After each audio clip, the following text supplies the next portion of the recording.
actually, if we have the right tools, cancer could be a disease that's avoidable entirely.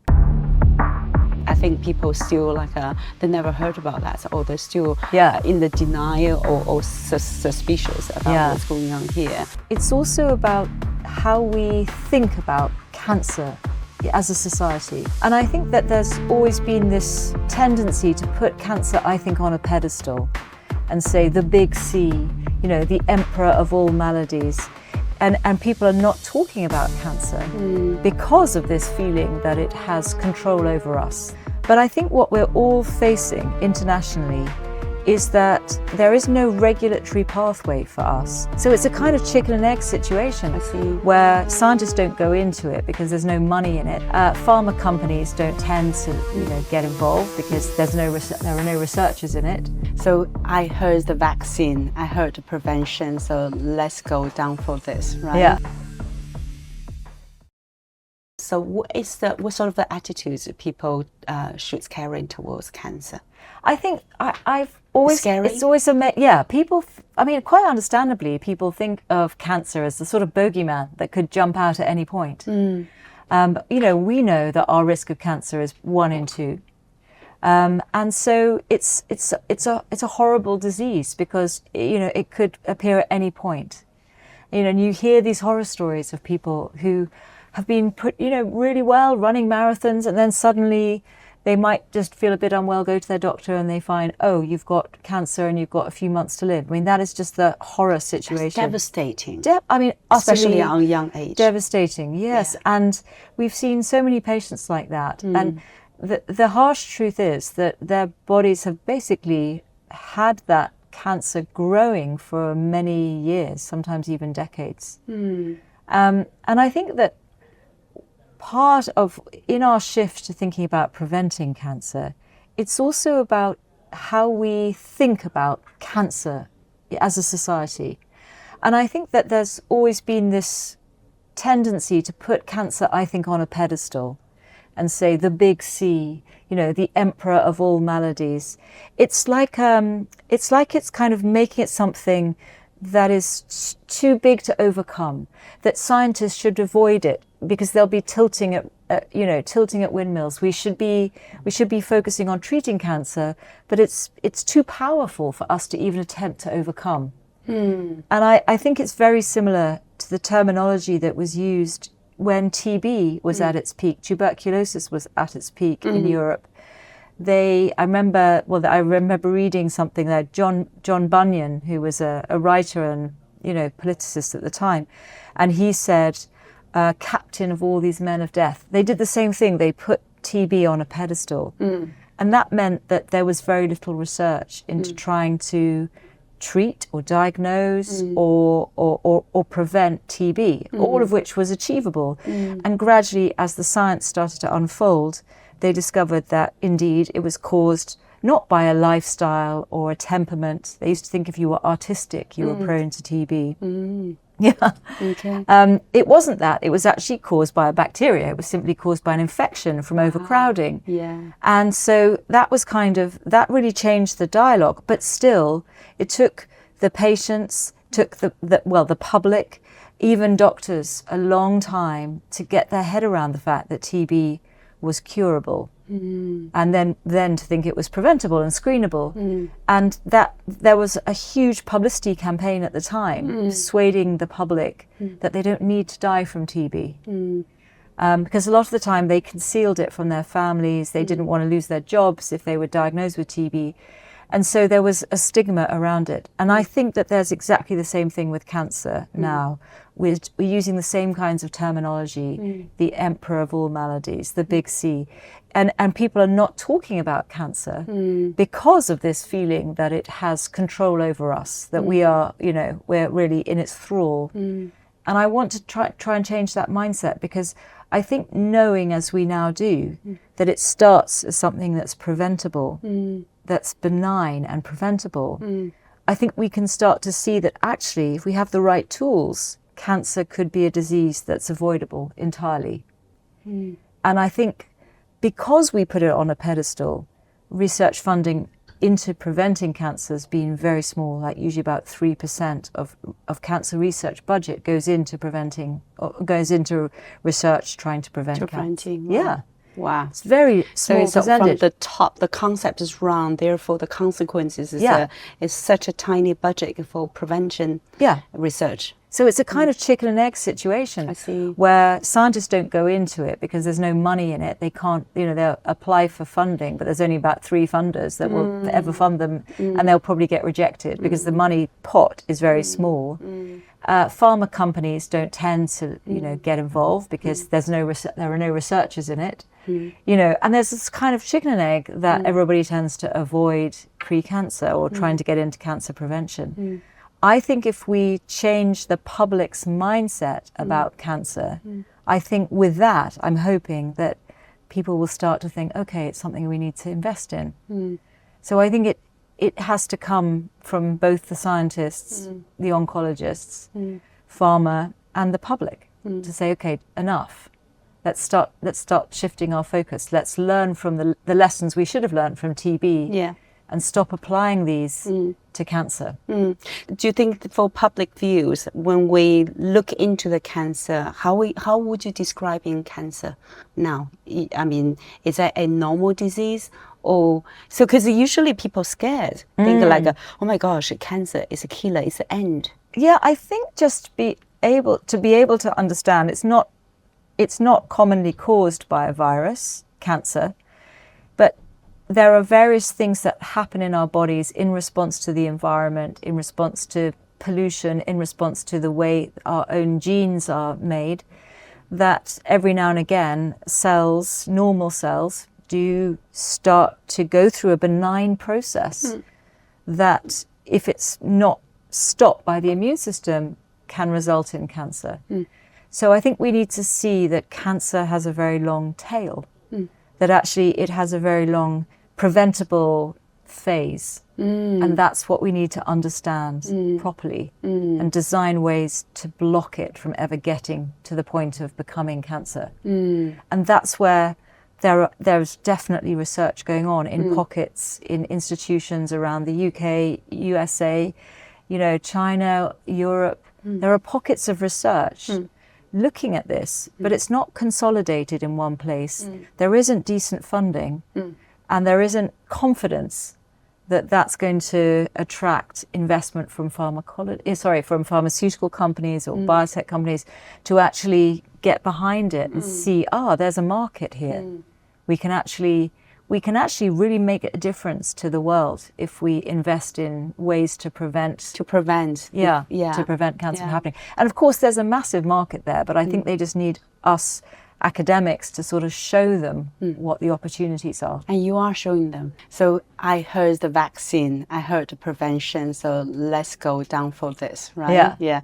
So Sarah, is that correct? When I did this research for this interview, and I saw the websites like in the CRUK saying this, so 1 in 2 of us in the UK will get cancer at some point in our lives. That's correct. Seriously? Yeah. I have a goosebump even by reading that now. 1 in 2 of us. Wow. And it's gone up. It never used to be that, that predominant. And the reason for that is because we are living longer. Yeah. So part of it is that cancer is a disease associated often, but not completely, but associated often with aging. So because we are living longer as populations, we are more prone to it. We're not dying of other things, which is a good thing. Cardiovascular disease has got better. Heart medications are better.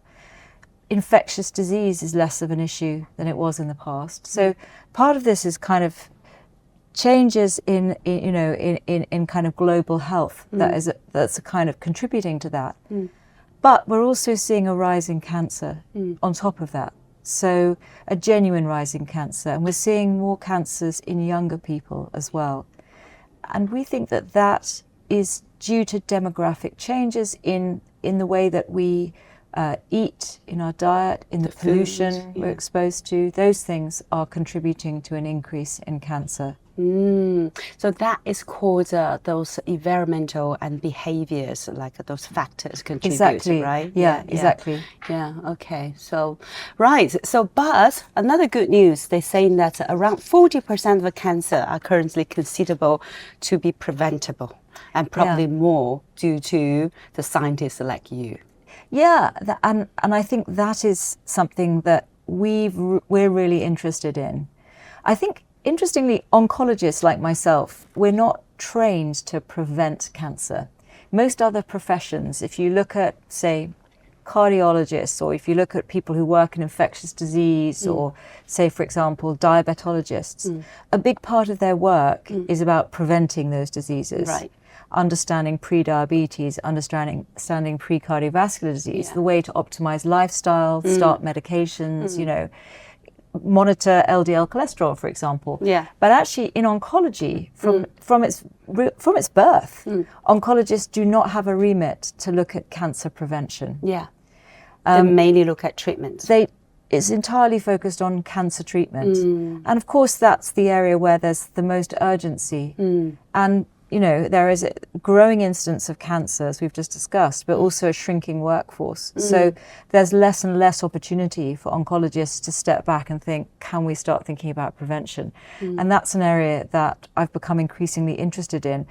And I think that the thing that shocks me the most is how long cancer actually truly takes to develop in our bodies. How long then, in your opinion? I mean, give me a guess. I mean, how long would you think?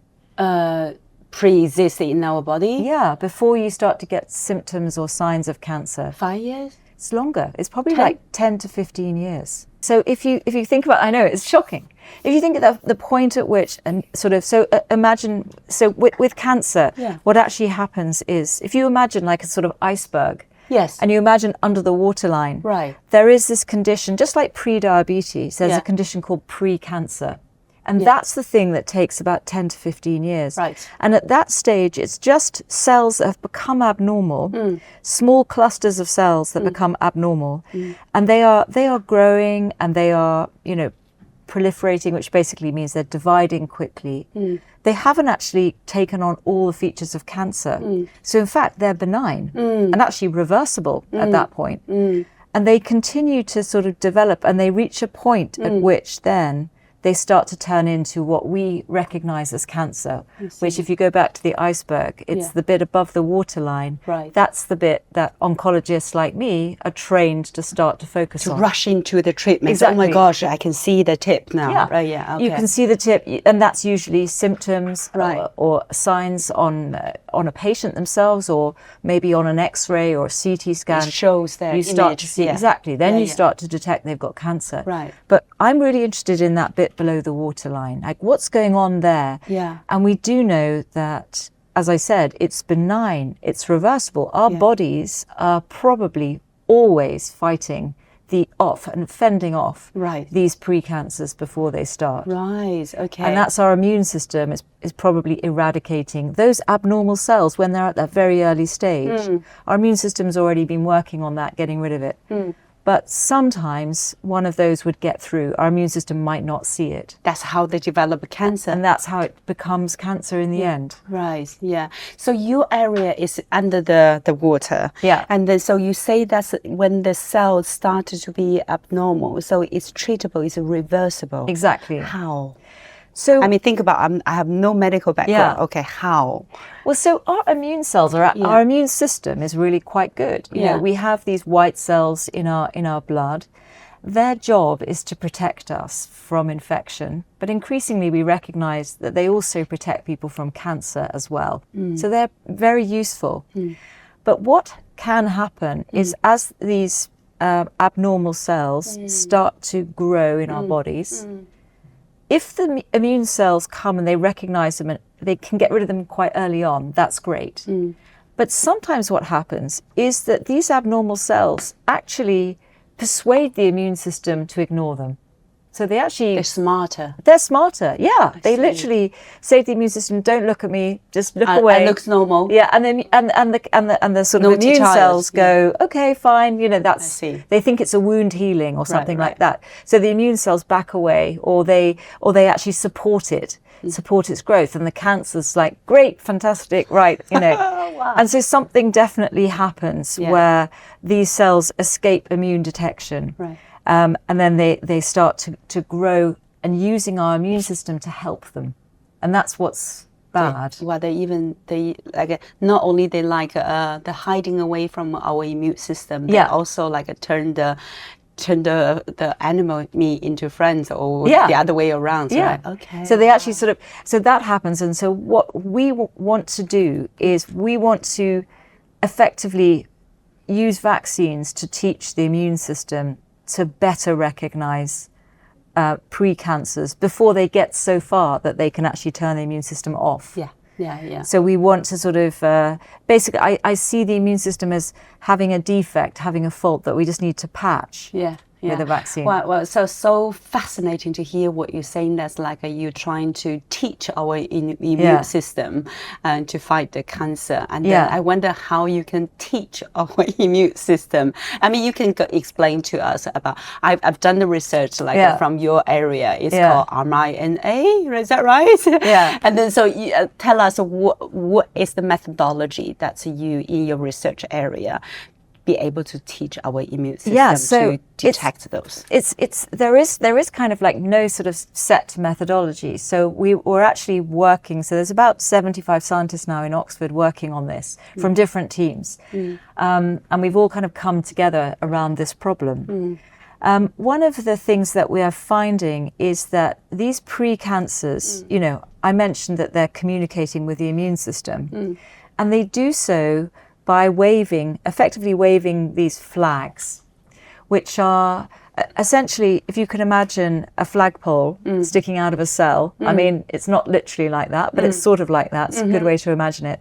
And the flag is a bit like a semaphore flag. It's communicating to the immune system. And all our cells do that. So all our cells regularly communicate to the immune system and say, hi, I'm fine. And the immune cells just look and say, okay, fine, move on past.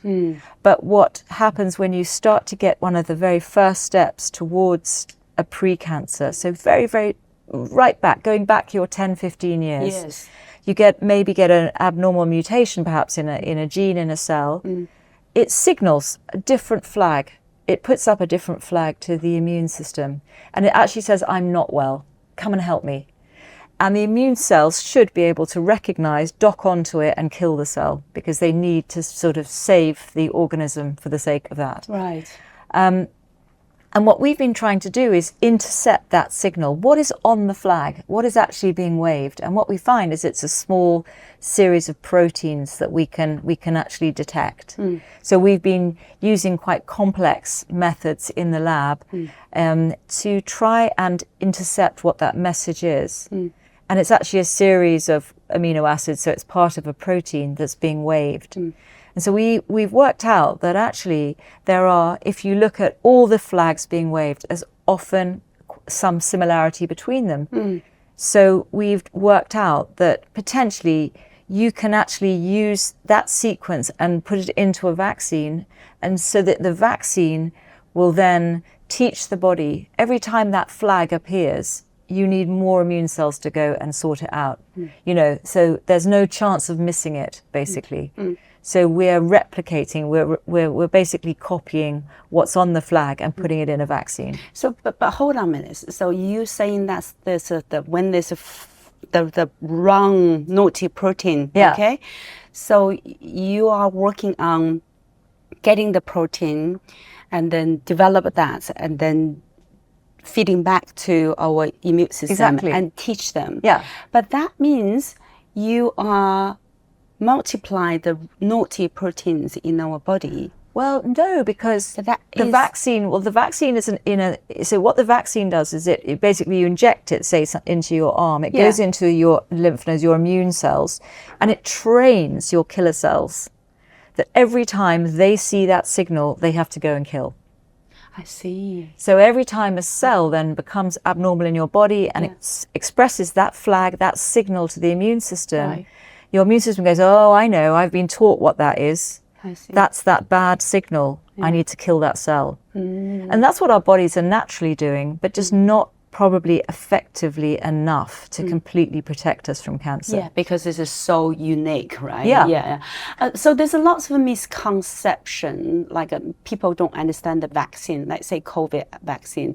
So we all discuss it because it works, it's train your body, it's give you the COVID virus first and let your body get used to. When the real COVID, like a virus coming to your body, so your body already trained how to fight it back. So that's common sense, like people talk about that. So that's why my question is, okay, if you train that naughty proteins, inject it back to the body. Yeah, the vaccines, the Chadox AstraZeneca vaccine, in fact, most of the vaccines don't actually don't give you the COVID infection actually.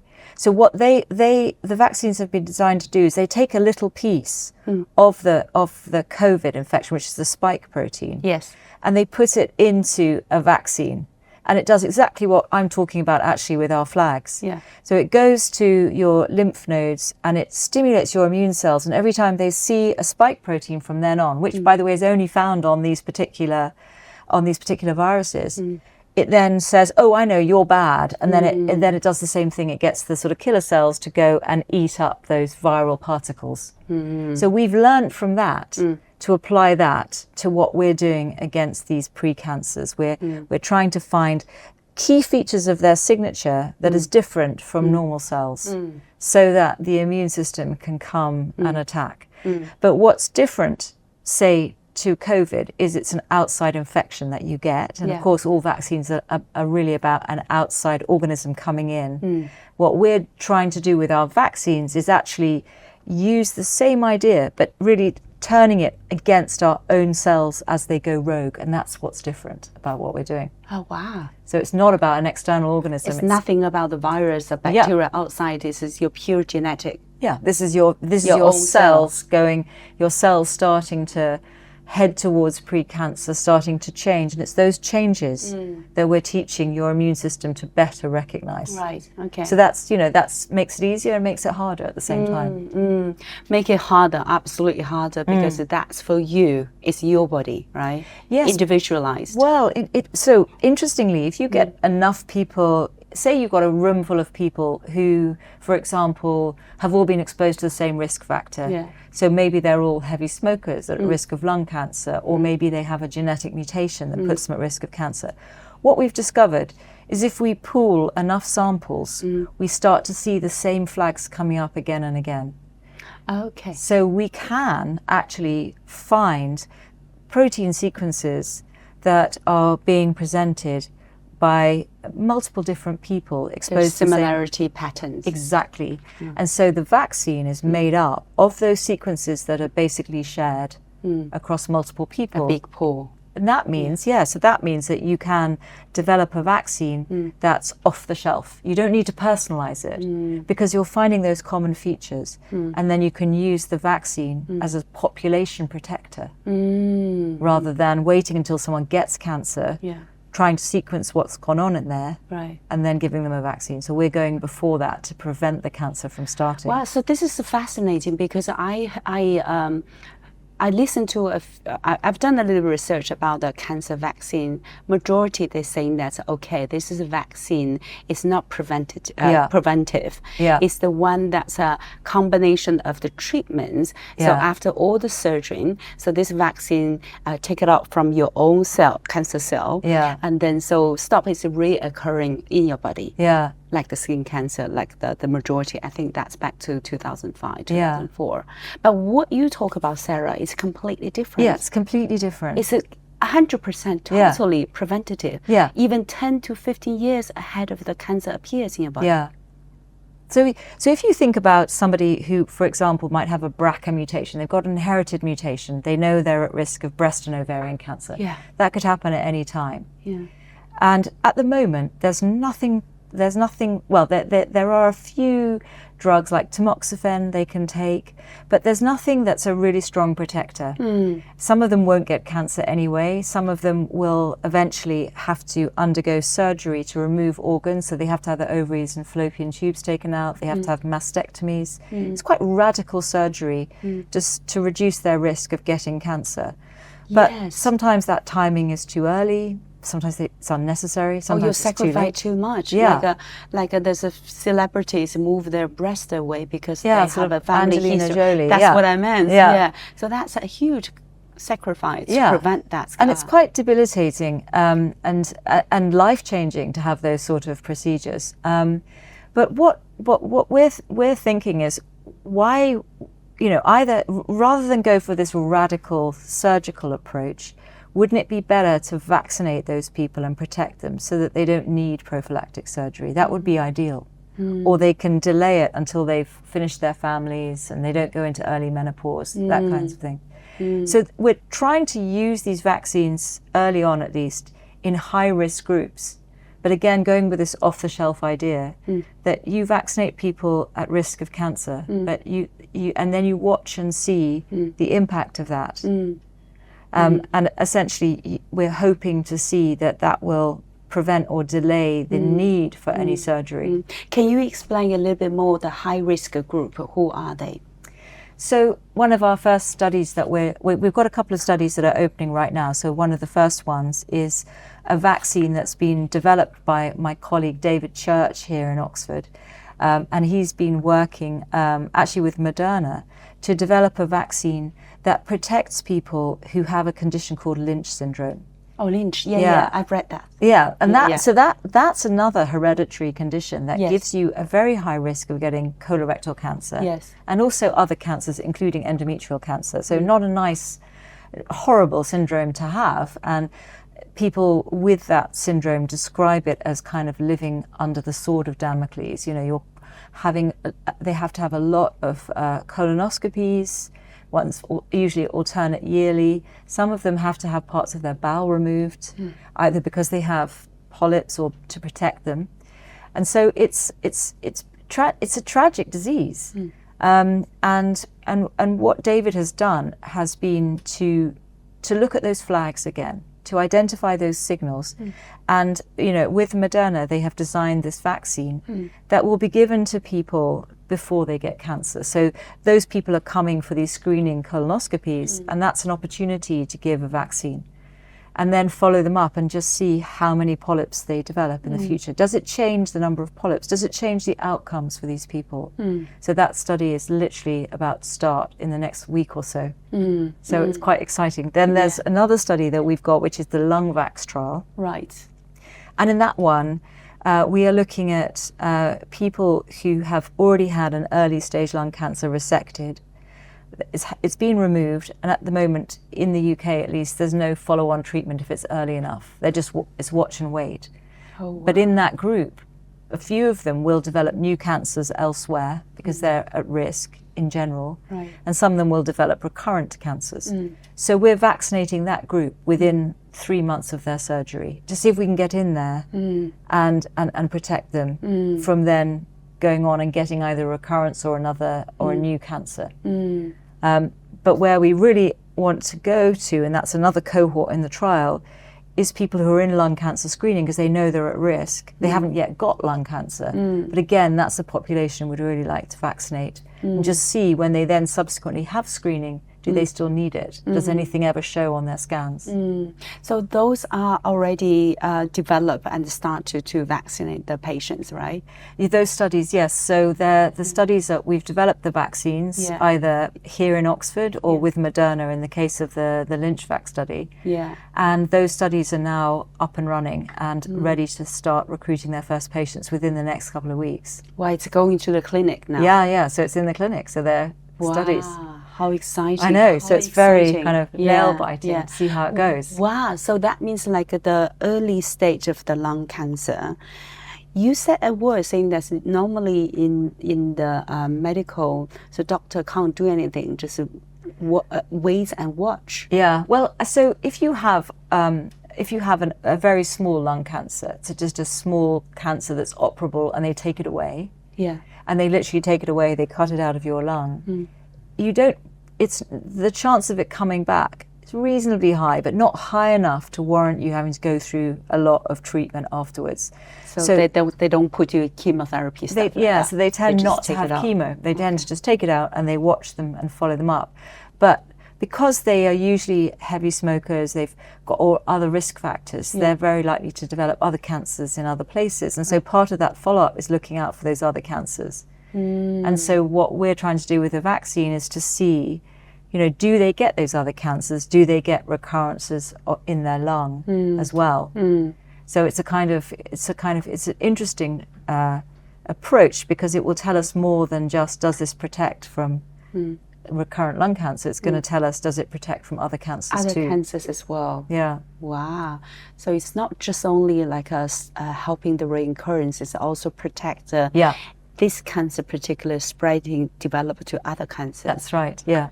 It's all because there's a protein, like the so there's training. Signals, yeah, the exactly. Signals, you so there's pick it up. There's such an overlap with some of those signals. We know that. So I've got, part of what I'm talking to you about working in very high risk groups, but where I would like to go with the work that we're doing is really be able to detect somebody who isn't necessarily in a high risk group. So for example, people like me.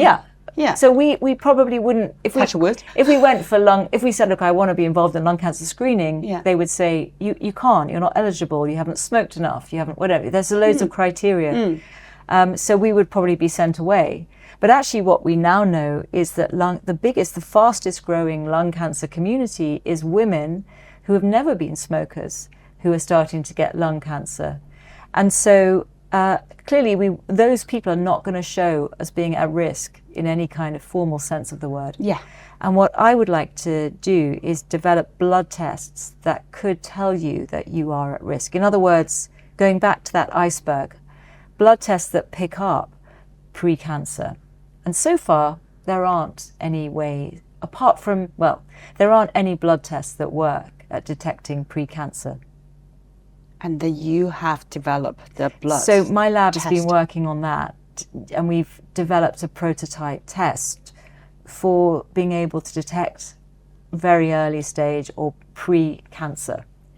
And this is this is a breakthrough for the world. Well, if it works, yes, it would be absolutely amazing. How far is it now to what stage you're developing on the stage yet? Tell us when we can see that blood test available. Yeah, so we're at the moment we've been working sort of designing specific antibodies, so we can design a specific test that would be basically a blood test you could run in any hospital.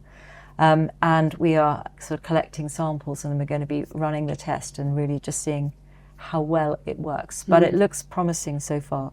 Wow. And what I would love in the end would be that you or I or anyone goes along as you do for your annual health check, and sometimes that's available. You can have your blood pressure done. They'll measure your cholesterol. They might measure your hormones, thyroid, who knows? Yeah, they all those everything. Yeah. And actually, in addition, you have a pre-cancer test that could say to you, okay, your test is rising. There's a chance you might be growing a pre-cancer. We don't need to do much at the moment because your immune system might take care of it, but let's just watch that.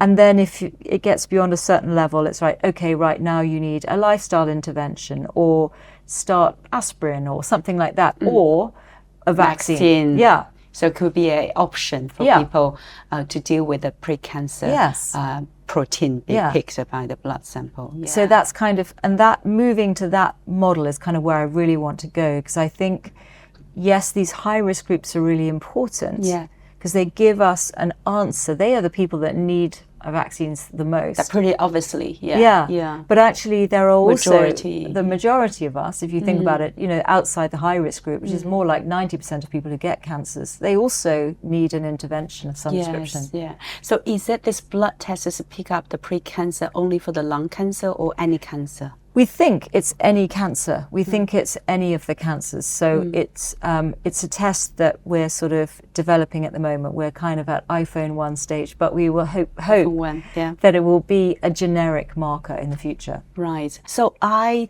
heard that cancer vaccine right now is UK leading, and US is even behind our schedule, because after COVID, you know, our government's NHS system all have one target. If the COVID works, okay, so let's work out the vaccine for the cancer. True. So I think cancer is the human being's enemy. It's not just like a UK or US. Yeah. I wonder, so if everybody work together to collaborate these projects, what is the ideal situation going to be, Sarah? I think a lot of people are working on cancer treatment vaccines, but not many are working on this cancer prevention angle. And there are sporadic centres in the US that are doing some really quite nice work actually developing cancer prevention vaccines. And so they, for example, I talked about the Lynch vaccine. There is a US version of that. There's which is actually about a year ahead of us. Oh, wow. So there are some really good vaccines that are being developed in the States to prevent cancer. But I think what we're all facing internationally is that there is no regulatory pathway for us. So I talked before about how, as an oncologist, everything's focused around treatment. But as a result, you can't really design a trial very easily, a clinical trial to test a vaccine, because there isn't really a format for doing that. It's sort of like everything has to be sort of squashed into a treatment trial, which it isn't. So, for example, if a vaccine is effective, you would expect to see no cancers emerging. So it's the opposite to a cancer study where you give a drug and you watch a tumour shrink. Yeah. We're expecting nothing to appear. Nothing appears. Yeah. And, you know, and we're going into high-risk groups because we want to run it relatively quickly. We don't want to, say, try a vaccine and then see how many people get cancer or live or die 50 years later, because that is too long a timeline. So we want to run it in high-risk groups. We want better blood tests that we can use. But how do we, what, other than waiting for people to live or die, what other markers can we use? What other measures can we use? And at the moment, there is no regulatory consensus. So if you look at the MHRA or the FDA, there's no consensus on what metrics we can use or how best to design these studies. Do we need to put in health economic analysis? Do we need to, there's a whole load of things that there's so many uncertainties. And so the people that are working in the work that I'm doing, which we call precision prevention. So it's not the same as a lifestyle prevention. And we're not talking about a study where you stop smoking and we see what happens. We're talking about very targeted prevention, you know, with vaccines or targeted medicines. There isn't really, so that we're all facing the same issue, and we're all kind of rather nervously thinking, are we designing the right trial? Is this going to get approved in the end? Or at the end, is someone going to say, actually, you didn't include enough health economics, or you didn't have the right endpoints? And so what I'm very keen to do is to try and build an international, rather like a CERN institute, you know how they did in physics, after the Second World War, all the physicists, they had a problem. They needed to, they'd lost a lot of expertise, and they needed big equipment to answer big questions, like the Hadron Collider type equipment. And so they pooled together and they developed a kind of common academic resource, which they all used. And I feel like we need to do a similar thing for prevention research, have a common resource where we're working closely with regulators to define what we call surrogate endpoints are, what kind of study designs we can use.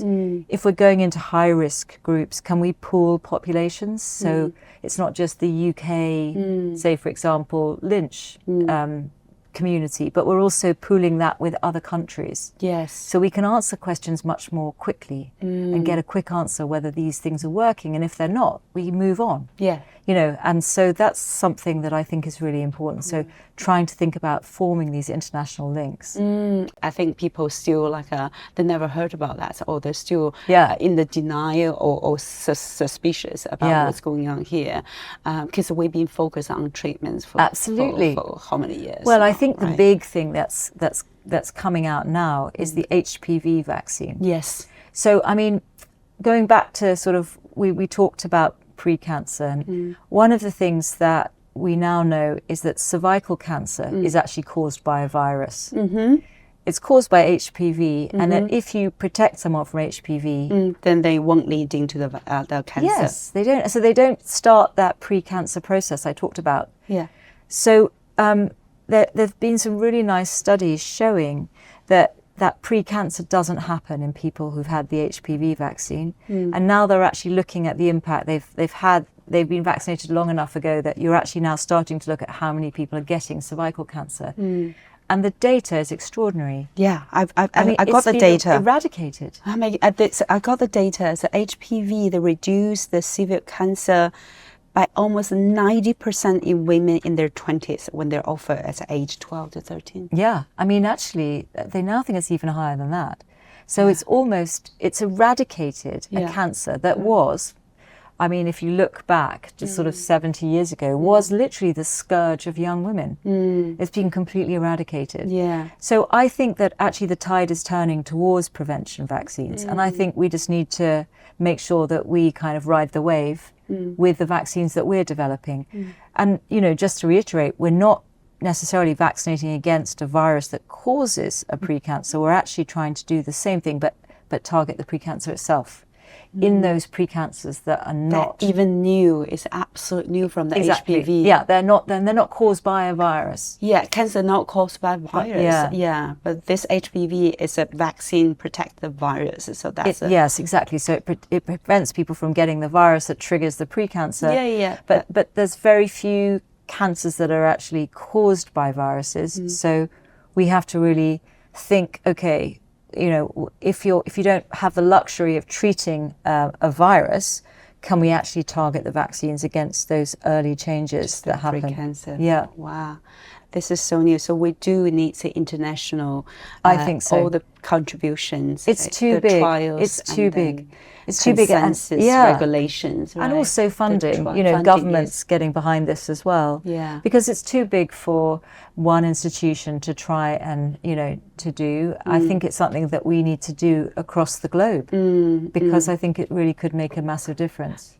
Absolutely, we need a leadership for that. Yeah. I mean, for example, UK is a great model because like a CRUK leading that, and the NHS and BBC also like raising the awareness of people participation. That's make it happen. So we are so quick and leading pioneer for this.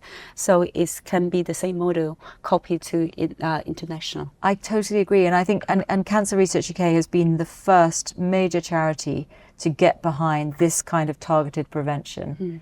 And they're doing a big publicity raising awareness campaign right now around that. And, you know, but in the overall scheme of things, they aren't able to give massive sums towards this. And we need an injection of a lot more investment around the world to be able to do this effectively. So for us, I think the challenge will be to go from, you know, small populations in the UK to thinking more internationally, and that's going to be a big step change for us. And we haven't really thought about how we're going to do that, but I know that it's going to take a huge international effort. So we're going to have to start having those conversations with governments and regulators and things. And then globally. Exactly, yeah. Hopefully that day will come in soon. I know. Yeah, and then it's already making a huge progress. Yeah. Yes. Yeah. Yeah. Well, I mean, I think the HPV vaccine has really set a precedent. You can eradicate a cancer with a vaccine. That's stunning. It's stunning. Yeah. And then more stunning follow. Yeah, exactly. Thank you so much, Sarah, for today and sharing with us. Thank you, pleasure Jojo. It's lovely to have you. Yeah. But my next episode, if we can arrange it, I want to digging in from scientist to entrepreneurship. Okay, yeah. Yeah, that's really curious about me, how you can from the lab and go into the international market and then helping human beings. Yeah, okay. Hopefully we'll arrange that. Was that okay? Was that all right? Yeah. Huh? Good? Good. Yeah.